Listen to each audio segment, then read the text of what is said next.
All right, what is up, everybody? Welcome into today's edition of In the Game. I am your host, Hustle, and as always, we're going to be diving into the markets. We're going to be diving into everything going on between FTX and BlockFi. As I'm joined by Brian Evans today, really stoked to have him back on the show, share his opinions on everything going on in this climate, because I think that there's a lot to unpack between the Web3 gaming ecosystem, between what's going on with Solana, and just the macro effect and the short-term effect, long-term, that we're having on the markets. So we'll talk all that and more. If you're new to the channel, drop down and hit the like button and subscribe for more shows here every single day. As well, shout out to our sponsors quickly. Animoca Brands, one of the biggest Web3 gaming companies in the world. Myria, one of the leading L2 and gaming studios in the space. Unix Gaming, one of the biggest infrastructure Web3 gaming solutions in the space. SpinTop, the official GameFi index of the In the Game show, as well as MEXC, the official exchange of the In the Game show. Let's go ahead and bring on Brian to the show. Brian, how are you today? Hey, man. Yeah, good. Thanks for having me back. Absolutely. I'm stoked to just kind of break this down with you. Lots changed. I know. We're still in a bear market. We last time we spoke, we Yeah. were in a bear market, but at the same time, things I think have gotten a lot more gloomier across the space, and I kind of want to get your take on that. But thanks for joining me and taking the time. Absolutely. Again, glad to be here.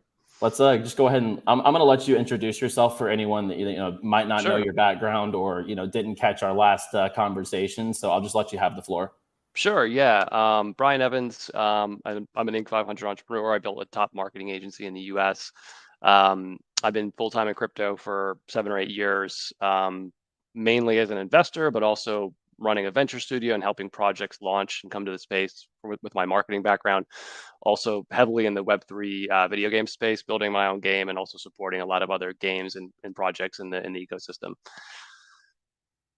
Yeah, I love everything you're doing, and we'll talk more about that at the end on things that you have on the around the corner. But let's just kind of take a look. We're looking at the markets. We're at 16, and even though the S&P kind of in the last 10 days or so kind of it's done pretty decent. It had a little bit of a rally, and it's kind of been right around 4,000 all week for the last 10 days or so. And it's unfortunate that we saw the FTX situation play a literal black swan of all effects play out. What has been your opinion, kind of like seeing this unfold, and what you think? Where do we go from what's kind of been your thoughts from the sideline on the whole FTX situation? Let's just start from that. Yeah, I mean, I'm still digesting to an extent, but it's really interesting. And I'm playing this back in my head, and I'm the type that likes to reverse engineer and kind of figure out things that have happened and why they've happened. And I'm starting with this, and I'm starting with all these VCs and various people in the ecosystem are coming out and saying, oh, but we saw red flags. What about this? There was this issue.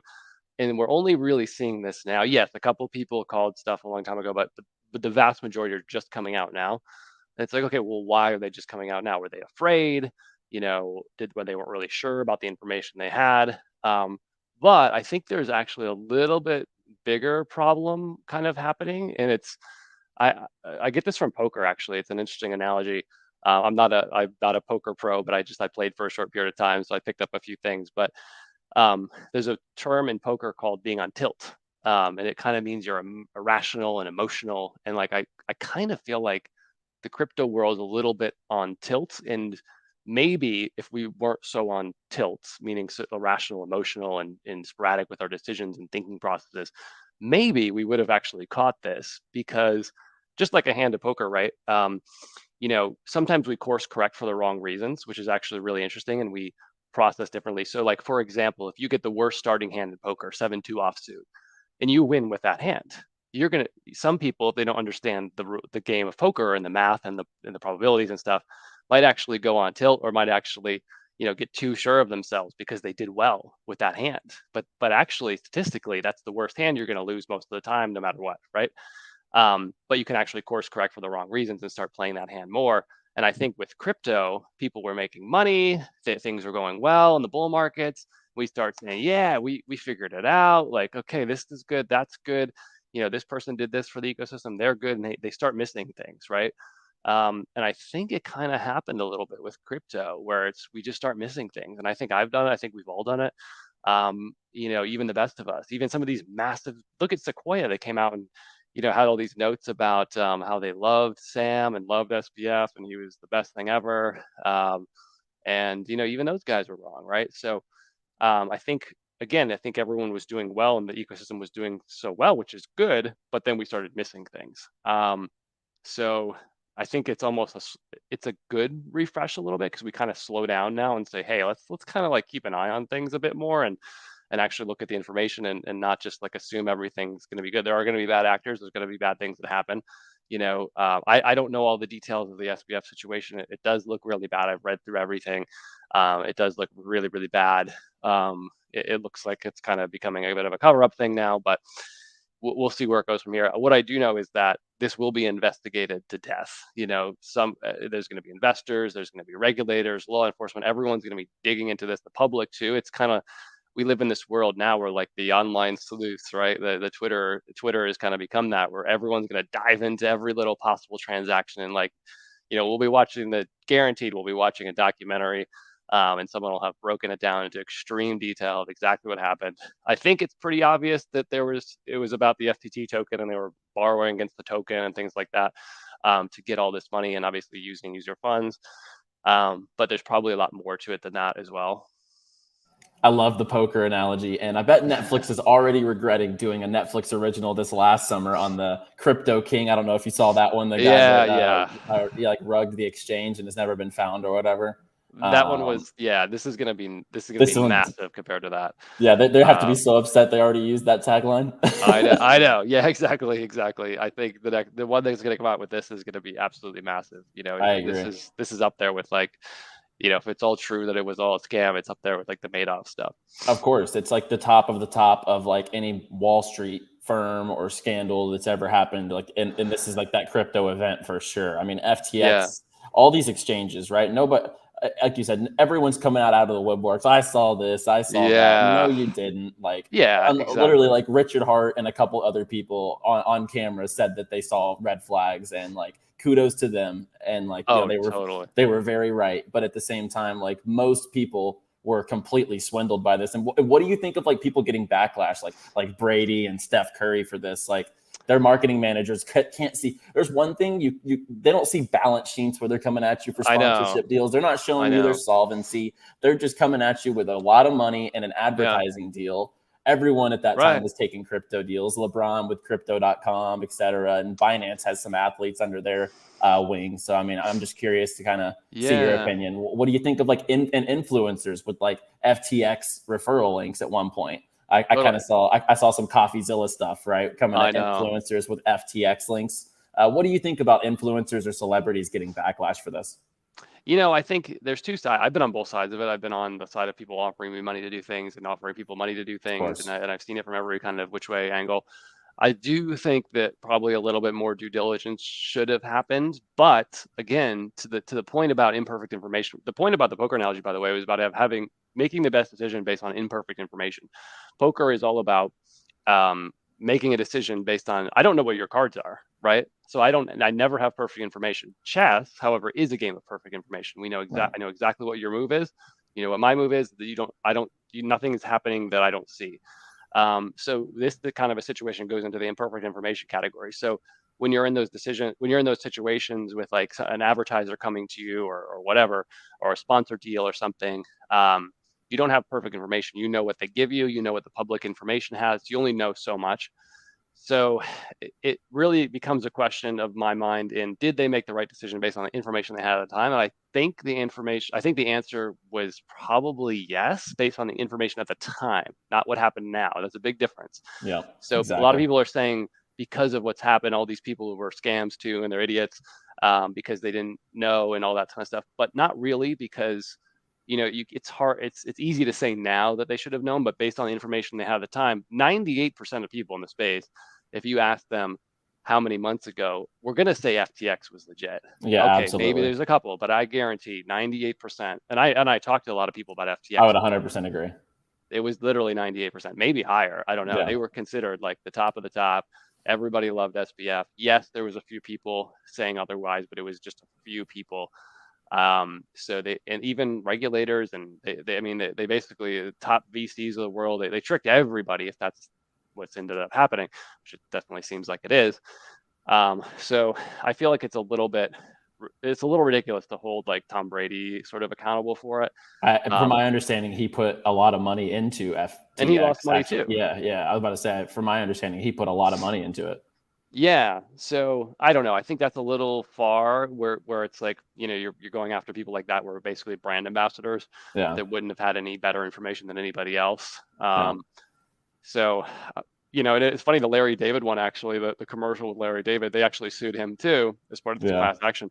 But his commercial, funny enough, was actually him going, I don't know about that. Like that was like the message, like that because Larry does that whole like, I don't know kind of thing, and he just never really backs anything. But so even though the commercial was him endorsing it, it was almost like not endorsing Isn't it. that interesting? I think Steph Curry's were the same way. They were like, they were always saying, and he would be like, no. Like he was always answering like no to the questions. That's interesting. I wonder if that was like some weird, subtle, like Sign. subliminal message or something. I don't know. Don't Maybe get not. in. Don't get into FTX. Yeah, I don't know. Maybe just we're just making something of it now. But another. maybe it was a subliminal message all along. Another conspiracy with the whole saga that we just conjured up there. And then I mean, how about BlockFi? You know, at one point I had. Funny enough, a couple years ago when I was newer to crypto, I got it in 2017. Around like 2018, 2019, I started putting my money in BlockFi. 2020, put my money into BlockFi, and it was very it was great for a long time. But I don't know, maybe about a year back, I took my money out of BlockFi once I really kind of understood the importance of cold storage and security. And really the not your keys, not your crypto type of mentality. I just never really had gone down that rabbit hole. And what do you think about someone like BlockFi, which was so trusted as somewhere you could just park your money, get a little bit of interest, going under? And as we see here, also Nexo had an $850 million deal on the table for them to take back in July that they apparently declined.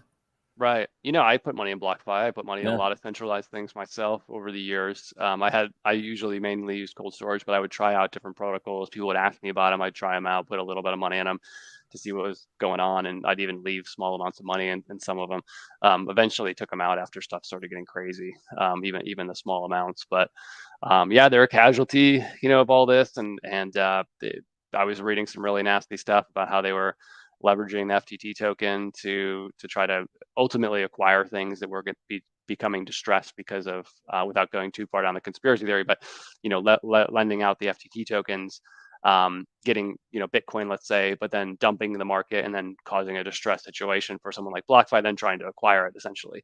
So it sounds like in some way they were a casualty of this basically as well. It was a very aggressive smart strategy, if not illegal. But maybe not smart, but it sucks. Really, it sucks because I think there was a place for CeFi, and I think unfortunately now it's going to be regulated to death. I think everyone's going to want to have eyes on it. You're going to have 10 accounting firms to do anything. So I do think there was a place for it. I think there were certain people in certain generations, certain businesses, because and I was listening to Kevin O'Leary, who made a really good point on the show actually with Brand, and he was saying that they actually have to use some of these platforms because of the mark-to-market strategy of being able to immediately peg a token to a price and then instantly buy or sell it. And that's very true. And that is a reason why businesses or institutions even need to kind of use these platforms. So I think what we're going to probably see is some really heavily regulated platforms doing this that have upgraded security in some capacity where it's not just one person making all the decisions, and it has to go through more compliance, probably, sadly.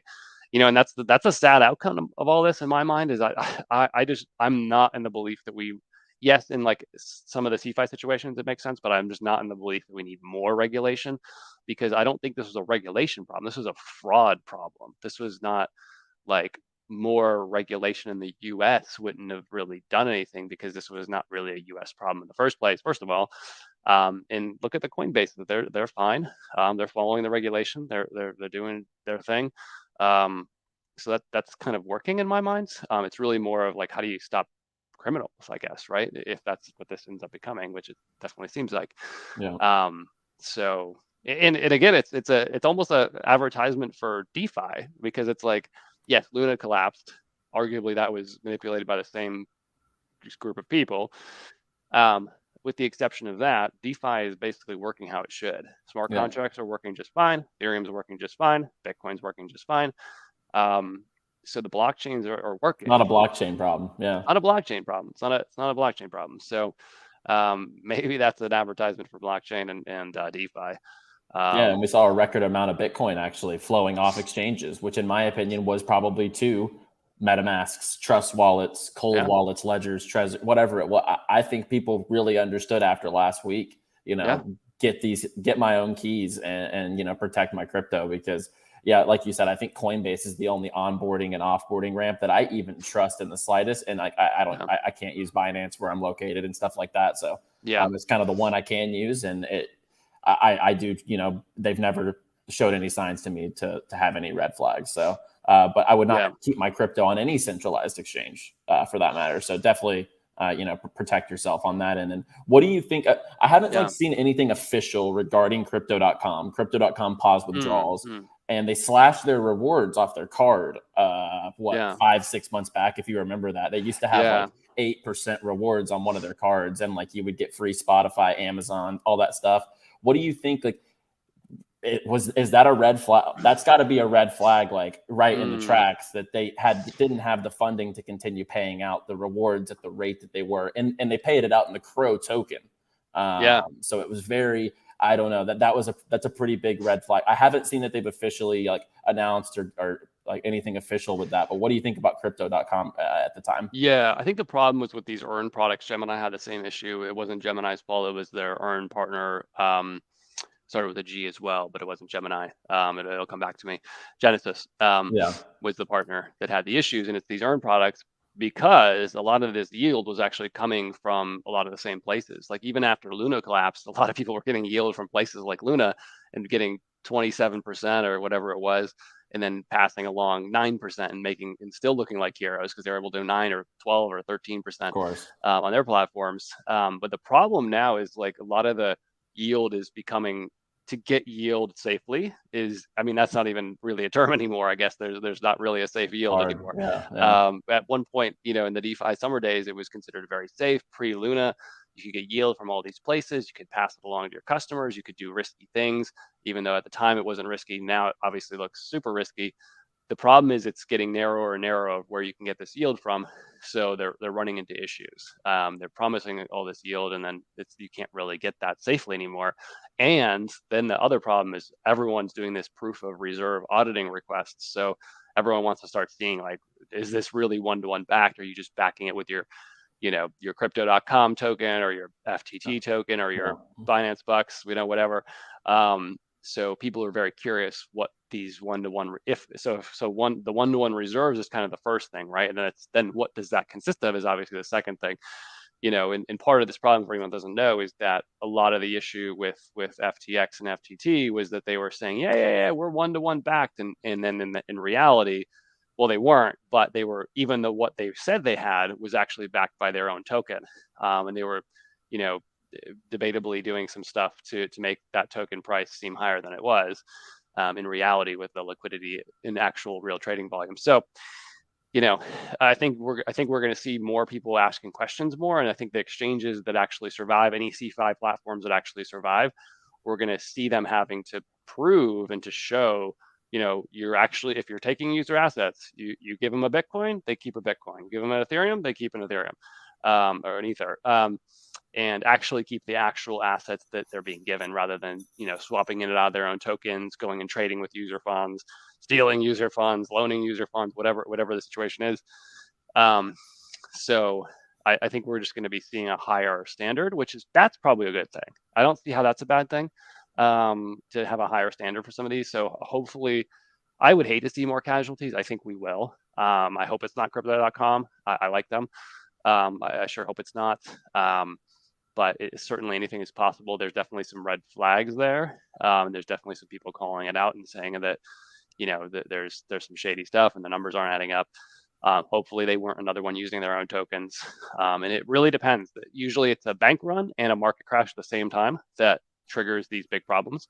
because when people go knocking on the door and saying, give me my tokens, and the prices are crashing, that combination, kind of what happened sort of with FTX, Right. for whatever reason that it does happen, could expose them. And then that's when they have to start filing bankruptcies and stuff. So it can cascade very quickly.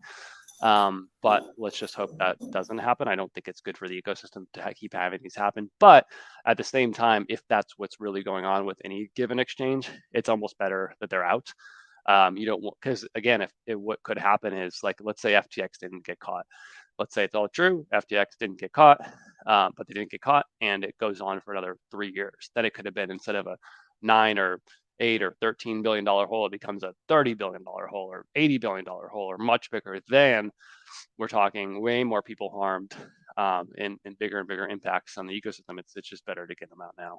Yeah, for sure. I want to get your take as well on Solana's ecosystem. So we saw Star Atlas come out and say they had exposure to FTX. You know, this could have an effect, not only like the cascading effects that it has on other projects that were associated with FTX is like the most harmful part about it. Like the real like the FT, like all Star Atlas is trying to do is build a product, and FTX exposure and the trust that they had in them ends up, you know, killing their runway for the future potentially, as they announced they only had 9 more months of runway, for example. And that's like the flagship game out of Solana's ecosystem. Where do you see the future of Solana going? I'll just leave it at that. Yeah, I mean, I like Solana. I do think there could be some issues with the FTX stuff, but what I look for in these ecosystems, do you have those die-hard users, developers that almost practice this like a religion? As weird as that sounds, I don't make it sound like a cult or something, but when you do see those things and people are so hardcore about them, that gets my attention as a marketing guy. And I go, okay, these people are really hardcore about this, just like Bitcoin, just like Ethereum.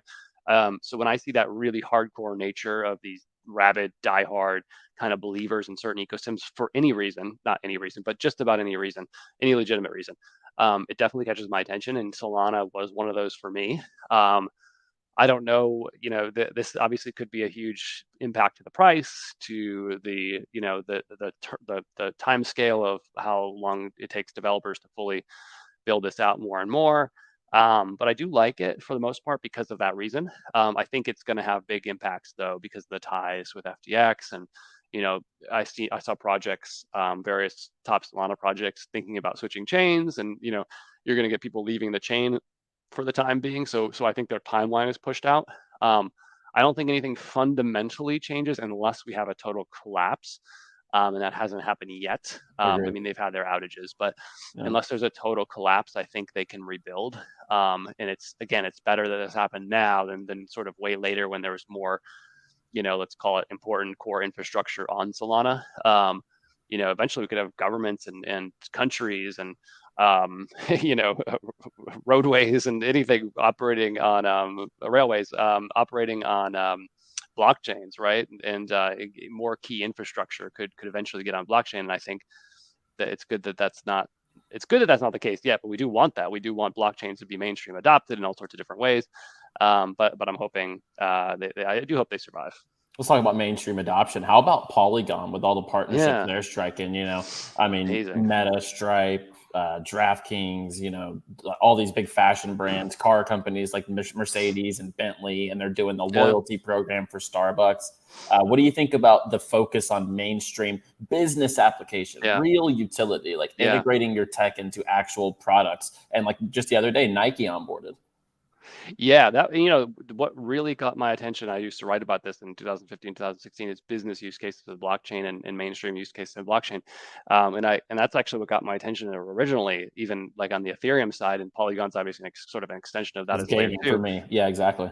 Yeah, so I do think I think it's got legs. I'm not a guy that thinks we're only going to live in a one chain world. I'm someone that thinks we're going to have, as this extrapolates and grows, we're going to be in a multi-chain world that has different specific use cases. Maybe Polygon is the one that does the mainstream use cases with microtransactions and small transactions and lots of transactions per second, et cetera. For now, I definitely could see that being the case, and I like them a lot. I think it's definitely one of my top bags, not only as like an investor, but also as just someone that's really keen on the ecosystem doing well.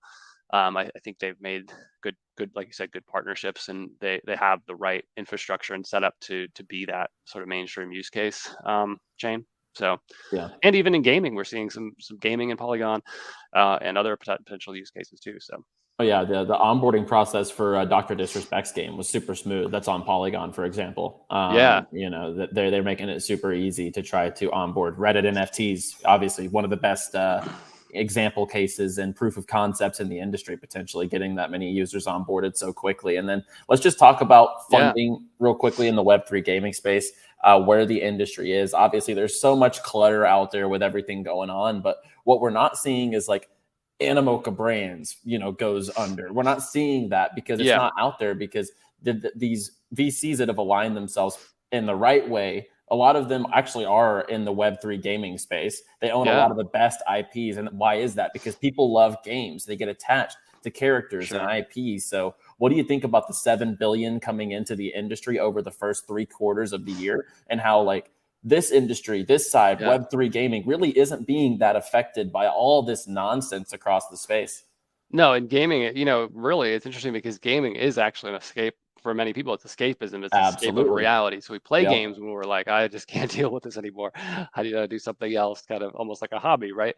Even though people do play it professionally. And I've, as you know, I'm a huge advocate of Web3 gaming. And you mentioned Animoca, who I love. I think they're one of the smartest companies, if not the smartest company in the space. I Absolutely. see them as, like, for lack of a better way of saying it, the Disney of Web3. And The I think IP. that Yeah. Go the ahead. decisions they're making, I think, are really smart, from all the way from publisher NFTs to gaming. I think they have the right kind of people and the right thinking as well. I think a lot of, in gaming, it's interesting because there's a difference, and we know this as guys in gaming, but Western and sort of Eastern mentalities around gaming, and I think they've really captured that Eastern mentality around gaming, but it's slowly starting to trickle into the Western mindset of gamers. And I think as that happens more and more, I think they and Web3 gaming in general, we're going to see just much more adoption in the coming year, in coming years, really. But it only makes sense to me why, it's we're obviously saw a decline because of bear markets, but gaming's not going anywhere. Web3 gaming, especially, is just one of those things. It's like, if you asked me, I was really bullish on the use case of smart contracts and Ethereum early on, and I think a lot of people were. And it's the same thing to me. It's like, this just makes so much sense. There's no way this just doesn't work. It just has all the right principles to help video games. So yeah, I'm fully on board with that. Yeah, and there's been over 50% of the funding this year into games has been in this side of the industry. Like, people aren't putting money into traditional games anymore. I mean, Yeah, imagine being a VC on the Web2 gaming side and having to figure out which game here is going to be the next Fortnite. When in yeah, Web3 gaming, there is no Fortnite, there is no, no Valorant, there is no Call of Duty, there is no League of Legends yet. And I think yeah, we'll get there eventually. And yeah, I know yeah. we share a ton of the same views on the gaming, probably being one of the best onboarding and use cases for NFTs specifically, I think too. Like, right now, what would you say Yeah. is like the biggest utility for an NFT at the moment? It's probably integrations into a video game product. Yeah, absolutely. For actual use cases, definitely. It's like a game character, a game skin, game Yeah, weapons, game, in-game items, gold, anything in the world that's an asset that can be then taken out of the world. It's one of those no-brainer things that go, why did people think of this sooner? right. And you just, that's another reason for me. It's like, this is so valid. And as a gamer myself, I've been in those situations where I'm like, why is everything stuck in this game? I feel like this should be a marketplace, or to buy and sell and to trade with others and to have it open, right? It's like, it's such a simple concept of being open and being able to move these assets in and out and upgrade them and keep them on chain and not be locked into a game. And I think what's coming too is, people talk about decentralization is not quite there yet, for certain parts of blockchain and crypto, and that's true in some cases. But I think gaming could actually be something that really brings decentralization as well to the forefront, because of nodes and operating games in a decentralized manner. Because as gamers, if we can, when the technology is there to host something on your computer or your phone, or something that's a small node that supports the game, while you're playing or while it's being inactive and things like that, and maybe you're earning some tokens or some NFTs or something doing that, I think we could see the next mega games actually being somewhat or fully eventually decentralized and operating on these nodes. I'm actually very curious if and when that happens as well. Yeah, it's going to be awesome. And, Yeah. the big players are starting to turn eyes. PlayStation just kind of struck some sort of Web3 deal the other day. Epic Games pouring money into the metaverse when they own, the paper trails there. I think it's inevitable. And it's just going to be a matter of time, just like, we're going to see with these markets and the aftermath of FTX. But where can people find you, Brian, and anything around the corner? I know you have a couple of projects you're working on. So yeah, here on Twitter is the best yeah. place to find me. It's Brian D. Evans. Yeah, excited about, you'll see in my bio, Affinity XYZ. That's a collective that I have, you're actually a part of, and many others in the space. The idea was to do a private community to start and then kind of expand out from there. A lot of projects have done the opposite. They said anybody can join. We actually did the opposite and made it more like a mastermind group where you're, exchanging information with sort of top people in the space, but with the idea of expanding later, and just treating it as more of a smaller, tighter knit community where people actually help and collaborate. And I'm building a video game as well called Alpha District. It's still in sort of the stealth phases right now, but it's got a really awesome team of top talent from a lot of different from the traditional video game space, but also Web3. So very excited about that as well. But yeah, you can follow me here on Twitter. Awesome. Yeah. I love being in the group. I mean, there's a lot of good people in there to be able to connect with whenever you need a connection in a certain space. And I'm excited to see more from the game for sure, because obviously that's what we do here on In the Game. So Brian, thank you so much for taking the time and joining me. I love having you on, and we'll definitely do this once again, whenever the seasons change or whenever something happy comes to be up. here. I love your thoughts. Yeah, thanks for being here. Thanks for having me. Absolutely. Guys, if you enjoyed the show, be sure to drop down and hit the like button and subscribe to the channel for more shows here every single day on Crypto Banter. And we will be back tomorrow with another show here on the channel. As always, play well, my friends.